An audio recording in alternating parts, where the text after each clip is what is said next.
Welcome to social post. నేను నిహాల్. సుకన్య సమృద్ధి యోజనలో మనం ఇన్వెస్ట్ చేయడం మంచిదా లేకపోతే మ్యూచువల్ ఫండ్లో ఇన్వెస్ట్ చేయడం మంచిదా, దీని గురించి మాట్లాడడానికి రేవంత్ చల్మల గారు ఉన్నారు, సర్టిఫైడ్ వెల్త్ మేనేజర్. సార్తో మనం మాట్లాడతాం. Hello sir, welcome to social post. Hello అండి సార్, ఇప్పుడు సుకన్య సమృద్ధి యోజనలో మనం ఇన్వెస్ట్ చేయడం మంచిదా లేకపోతే మ్యూచువల్ ఫండ్లో ఇన్వెస్ట్ చేయడం మంచిదా, ఈ రెండు కంపేర్ చేసినట్లయితే ఇందులో కార్పస్ ఎంత వస్తుంది, ఇందులో ఎంత వస్తుంది? సో బేసిక్గా ఈ ప్రభుత్వ స్కీమ్లను ఎలా ఉంటాయనంటే, మీరు నెలకి ఇంత అని చెప్పి జమ చేసుకుంటే మీ అమ్మాయికి 21 సంవత్సరాలు వచ్చేసరికి ఒక 69 లక్షల నుంచి 70 లక్షల రూపాయల దాకా ఇస్తామని చెప్పేసి సహజంగా మనకు ప్రమోషన్ జరుగుతూ ఉంటుంది. సో బేసిక్ ఇక్కడ మనం అర్థం చేసుకోవాల్సింది ఎలిమెంట్ ఏంటి అని అంటే, నిజంగా మనకి అప్పుడు వచ్చేటువంటి 69 లక్షలు 70 లక్షలు వాట్ ఎవర్ ది అమౌంట్ అప్పుడు ఏదైతే మనకు నిజంగా వస్తుందో అది నిజంగా సరిపడే అమౌంటా కాదా? ఎప్పుడైనా కానీ ఇన్వెస్ట్మెంట్స్ పెట్టేటప్పుడు మనము డెఫినెట్గా ఇప్పుడు సుకన్య సమృద్ధి యోజన ఎందుకు పెడుతున్నాము అయితే ఆ ఆడపిల్లకి సంబంధించిన పెళ్లి గురించో లేకపోతే కొద్దిగా ఎడ్యుకేషన్ గురించో పెడుతున్నాం. సో వాళ్ళు ఏం చేస్తారు, 18 సంవత్సరాల వయసు వచ్చినప్పుడు ఒక 40% ఇస్తాము, లేదు కాదు కుదరదంటే మొత్తం కలిపి మీరు 21 ఇయర్స్ కూడా తీసుకోవచ్చు, యూ హ్యావ్ దట్ ఆప్షన్ అని చెప్పేసి అన్నారు, రైట్? సో బేసిక్గా ఇప్పుడు పుట్టిన పాపకి మీరు 18 సంవత్సరాలకి ఒక 40% ఇస్తున్నారు అని అంటే, సో బేసిక్గా అంటే అప్రాక్సిమేట్గా ఒక 20 lakhs ఇస్తారు అనుకుందాం. బికాస్ 18 years టైంకి వాల్యూ తక్కువే ఉంటుంది కాబట్టి ఒక 20 lakhs ఎంతో ఇస్తారని అనుకుందాం, రైట్? సో బేసిక్గా ఒక 20 lakhs 25 lakhs ఇప్పుడు ఇస్తున్నారు. అసలు ఈ రోజు ఇంజనీరింగ్ కాస్ట్ 25 లక్షలు ఉంది కదా.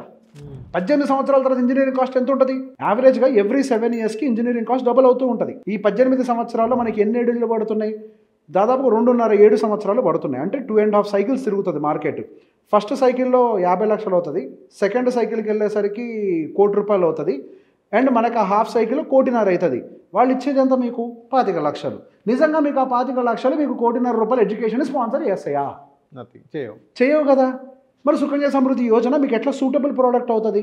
That was the point. So బేసిక్గా వాళ్ళు 8.2% ఇంట్రెస్ట్ రేట్ ఇస్తున్నారు, సెక్యూర్డ్గా ఉంటుంది, గ్యారంటీడ్గా ఉంటుంది అని చెప్పేసి అన్నారు. సో ఇక్కడ ఎప్పుడైనా మనం క్యాలిక్యులేట్ చేసుకోవాల్సింది ఏంటి అంటే, మనం ఏ పర్పస్ తోటి ఇన్వెస్ట్ చేస్తున్నామో ఆ పర్పస్ అనేది ఎంత ఇన్ఫ్లేషన్తో గ్రో అవుతూ ఉంటుంది, right?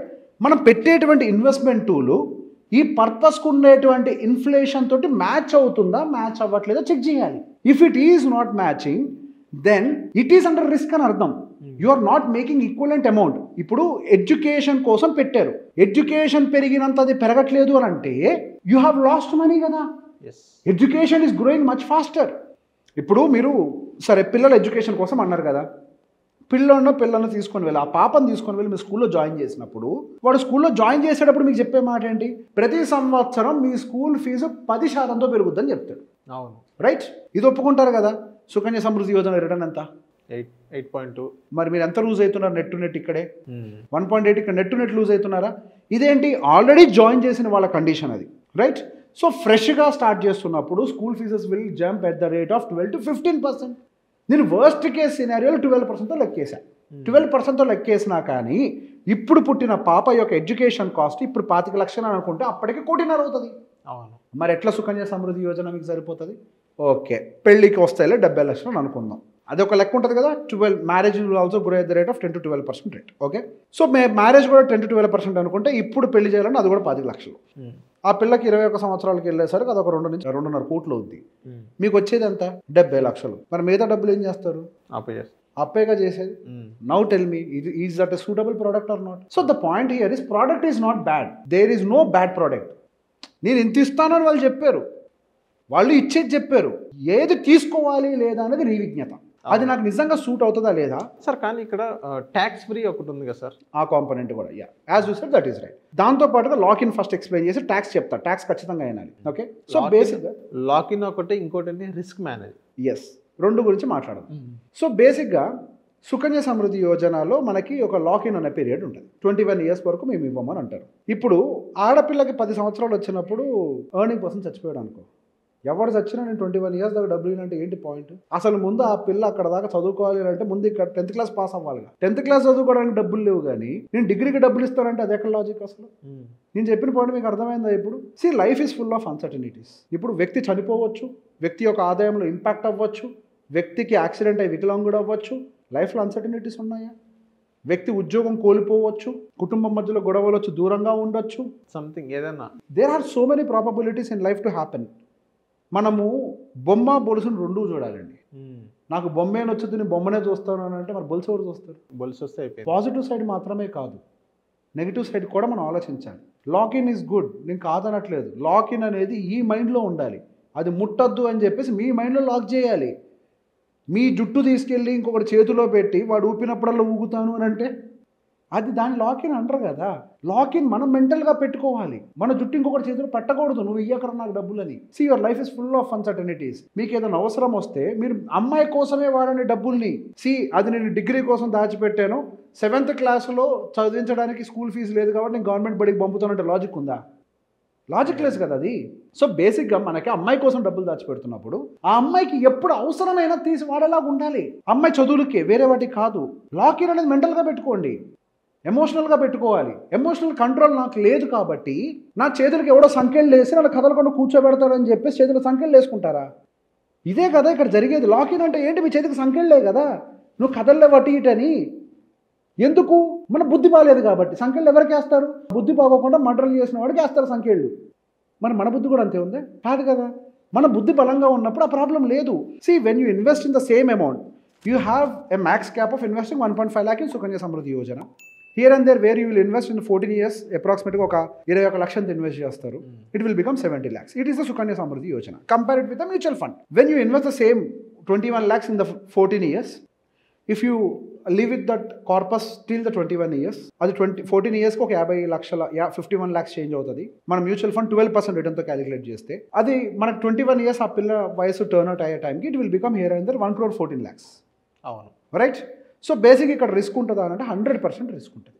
Okay, but that risk is much better than the inflation risk. Inflation risk is very bigger, కంటికి కనిపించదు అది. ఓకే, సో బేసిక్ ఇక్కడ రిస్క్ ఏముంటుంది? మార్కెట్ వాలటైల్గా ఉన్నప్పుడు కొంత ఇబ్బందులు పడుతూ ఉంటాం. ఆ వేవ్ ఉంటుంది ఇక్కడ స్టేబుల్గా ఉన్నట్టు ఉంటుంది. కానీ ఫైనల్గా ఎక్కడానంటే మన టార్గెట్ ఇదైతే మనకి ఇదే వస్తుంది.